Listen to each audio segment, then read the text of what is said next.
আপনাদের পশ্চিমবঙ্গের মুখ্যমন্ত্রী মাননীয় মমতা ব্যানার্জি, তাকে যদি আপনি বলেন এই মমতা ব্যানার্জি, এই মমতা ব্যানার্জি, তাহলে বেয়াদবি হবে কি হবে না? কথা বলেন। আর আপনারা যদি ধরেন আপনাদের এখানে মাদ্রাসায় মুফতি সাহেব আছেন, মাদ্রাসায় ইনি আছেন, হাজরাত আছেন, হাজরাতকে যদি বলেন যে এই মৌলভী সাহেব, এই অমুক নাম নিয়ে যদি ডাকেন, তো বেয়াদবি হবে কি হবে না? তো এই নবী বলে ইয়া নবী বলে ডাকছো, তো বেয়াদবি হবে না? এটা হলো তাদের যুক্তি। একজন আবার বলছে ইয়া নবী বললে নবীকে অপমান করা হবে। আল্লাহ নবীকে কত সম্মান দিয়েছেন, ইয়া আইয়ুহান নবী, ইয়া আইয়ুহান নবী, হে সম্মানিত নবী, আল্লাহ কত সম্মান দিয়েছে। আচ্ছা বলেন তো বাবা, ইয়া আইয়ুহান নবীর অর্থ কি করলো? হে সম্মানিত নবী। নিজের ধর্মকে টিকার জন্য, মানুষকে গুমরাহ করার জন্য কোরআন পাকের অনুবাদ চেঞ্জ করলো। ইয়া আইয়ুহান নবীর অর্থ যদি হে সম্মানিত নবী হয়, কোরআন পাক আছে ইয়া আইয়ুহাল কাফিরুন, আছে না নাই? তাহলে কি হবে? হে সম্মানিত কাফির। এটা অনুবাদ হবে কি হবে না? জোরে বলেন, হবে কি হবে না? তো ইয়া আইয়ুহান নবী, ইয়া আইয়ুহাল কাফির, দুটোই কোরআন পাক আছে। কুল ইয়া আইয়ুহাল কাফিরুন, আছে না নাই? তাহলে এখানে যদি হে সম্মানিত নবী হয়, তাহলে এখানে হে সম্মানিত কাফির হবে কি হবে না? তাহলে মৌলবীর একটা চোখ আছে, একটা নাই, একদিক পড়েছে নবীর বেলা, কাফিরের বেলাটা ভুলে গেছে। তো ইয়া আইয়ুহান নবীর অর্থ হলো হে নবী, ইয়া নবীর অর্থ হলো হে নবী। প্রসিদ্ধ গ্রামারের কিতাব শারহে জামি প্রত্যেক মাদ্রাসায় পড়ানো হয়। সেই শারহে জামির মধ্যে লিপিবদ্ধ, ইজা ক্বালা ইয়া রাজুলু ফামানাহু কামানা ইয়া আইয়ুহার রাজুল, ইয়া আইয়ুহার রাজুলের অর্থ যেটা, ইয়া রাজুলের অর্থই সেটা। ইয়া আইয়ুহান নবীর অর্থ যেটা, ইয়া নবীর অর্থও সেটা। জোরে বলেন সুবহানাল্লাহ। এখন প্রশ্ন হচ্ছে বিরাদর ইসলাম, ইয়া নবী বললে নবীকে অপমান করা হয়, এইরকম দলিল পৃথিবীর কোন মাটিতে নাই।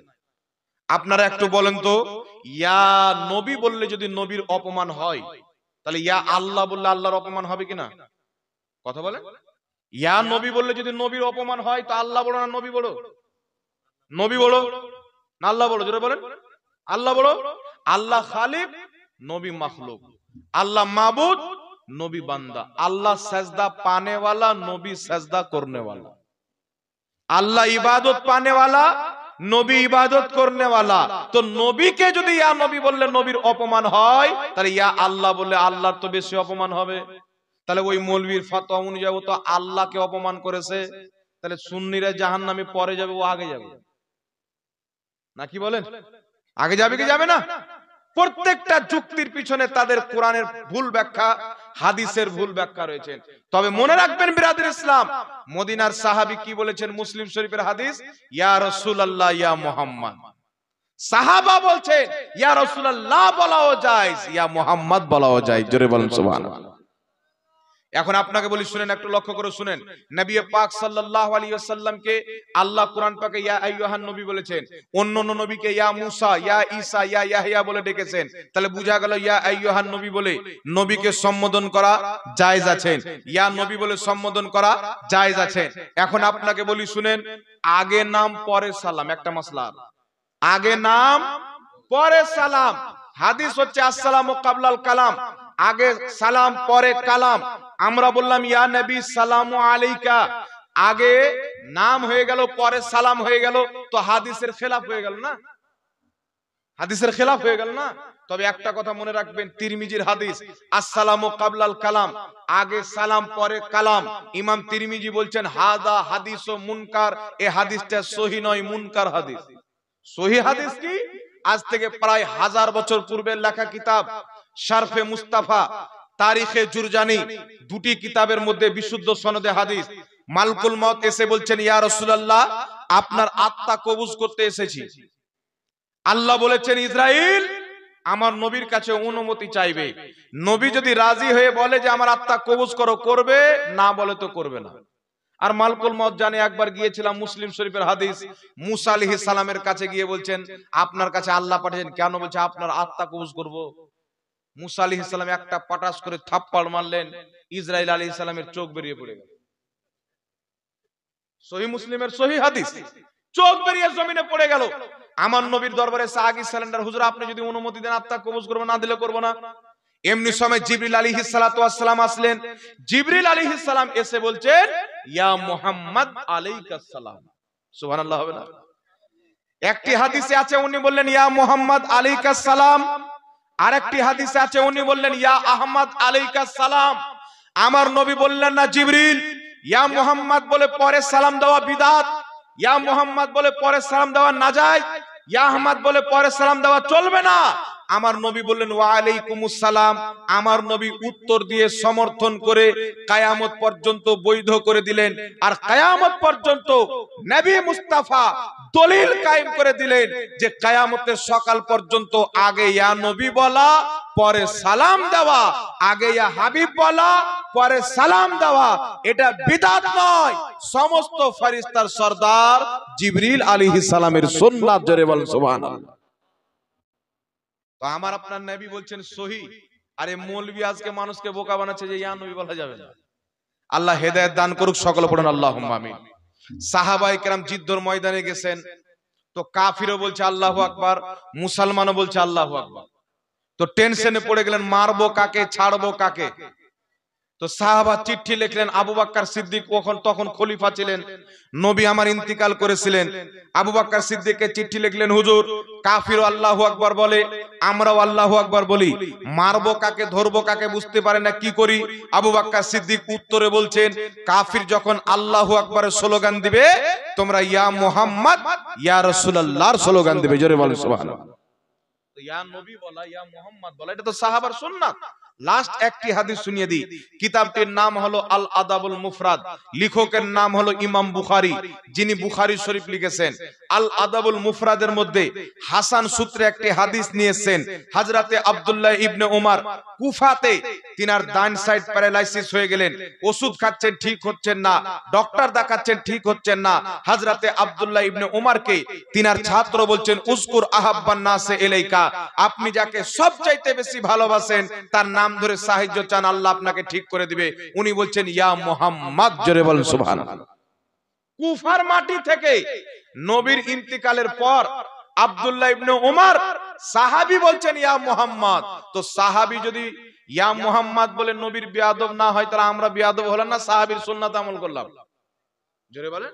নবী বলছেন আমার উম্মতে 73 ফিরকা হবে, কুল্লুহুম ফিন্নার, সবাই জাহান্নামে যাবে, ইল্লা মিল্লাতান ওয়াহিদা, একটি জান্নাতে যাবে। মা আনা আলিহি ওয়া আসহাবি, যে আমার সাহাবীর তরিকাতে চলবে তারাই হবে জান্নাতি। সাহাবী বলছেন ইয়া মুহাম্মদ। তো বুঝা গেল ইয়া মুহাম্মদ বলা ইয়া নবী বলা এটা সাহাবায়ে কেরামের তরিকা। যারা সাহাবার তরিকাতে চলবে, ইয়া নবী সালামু আলাইকা পাঠ করবে, তারাই সাহাবার সাথে জান্নাতে যাবে। বলেন সুবহানাল্লাহ। এইবার থাকলো সম্মানে দাঁড়ানো, বলে দেবো? বলে দেবো? এটা একটা প্রশ্ন এসে আগে বলে দিই, তারপরে বলবো নবীর সম্মানে দাঁড়ানো যাবে কি যাবে না। প্রশ্নটা আপনি পড়ে দেন, গুড বাংলাতে লেখা আছে, বলেন। এটা কে লিখেছে?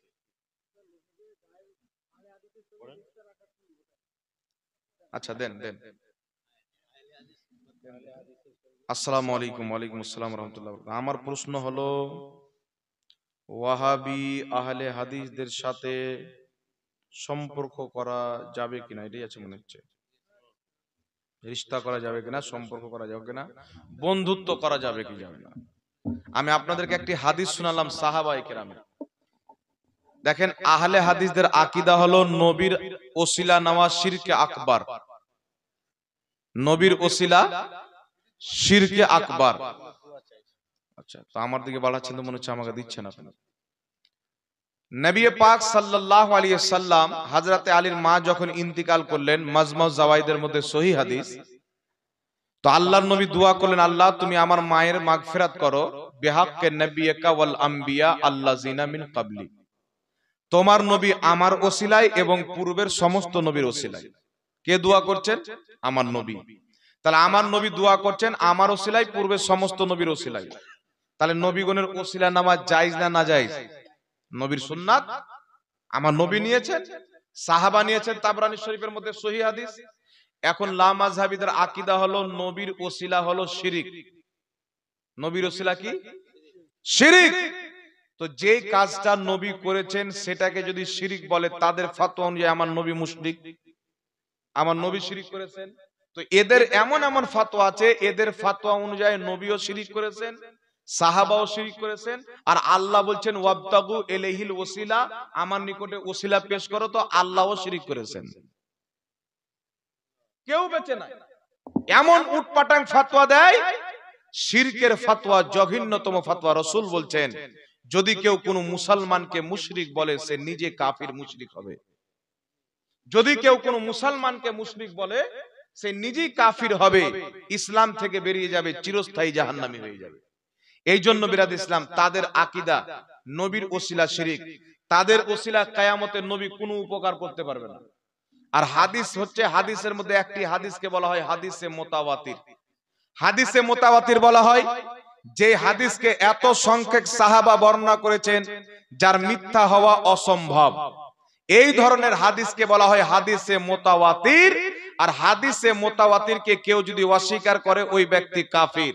আর হাদিসে মুতাওয়াতির দ্বারা প্রমাণিত আল্লাহ তাবারাক ওয়া তাআলার হাবিব কিয়ামতের ময়দানে শাফাআত করবেন। ইবনে মাজাহ সহিহ হাদিস, রাসূল বলছেন শাফাআতি লি আহলিল কাবাইরি মিন উম্মতি, আমি কিয়ামতের ময়দানে আমার উম্মতের বড় বড় পাপীদের শাফাআত করে জান্নাতে নিয়ে যাব। জোরে বলেন সুবহানাল্লাহ। বুখারীতে একাধিক হাদিস, রাসূল পাক বলছেন আমি আমার উম্মতের শাফাআত করে জান্নাতে নিয়ে যাব। লামাযহাবীদের আকীদা হলো কিয়ামতের ময়দানে নবী কোনো উপকার করতে পারে না। স্পষ্ট বলে বক্তব্যের মধ্যে, নবী নিজেই ফেল করে তাকিয়ে থাকবে, আমার নেকির পাল্লা ভারী হচ্ছে না গুনার পাল্লা ভারী হচ্ছে। নবী বলছেন কিয়ামতে আয়েশা আমি তোমাকে চিনতে পারবো না যে তুমি আমার স্ত্রী। নবী নিজেই ব্যস্ত থাকবে, তো আমাদের কি উপকার করবে? এইরকম তাদের আকীদা। আর একটা তাদের আকীদা কি, নবী পাক সাল্লাল্লাহু আলাইহি ওয়াসাল্লামের ব্যাপারে নবী কবরে মরা মানুষ পড়ে আছে। আর নবীর দেওয়া আকীদা আল আমবিয়াউ আহইয়াউন ফি কুবুরিহিম ইউসাল্লুন, আল্লাহর প্রত্যেক নবী কবরে জীবিত, তারা নামাজ আদায় করে। এদের আকীদা হচ্ছে নবী পাক সাল্লাল্লাহু আলাইহি ওয়াসাল্লামের রওজা জিয়ারত করতে যাওয়া শিরক। কেউ যদি বাড়ি থেকে বের হয় মদিনা শরীফ নবীর রওজা জিয়ারত করতে যাব, ওই ব্যক্তি শিরিক করলো, মুসলমান নয়, কাফির হয়ে যাবে, ঈমান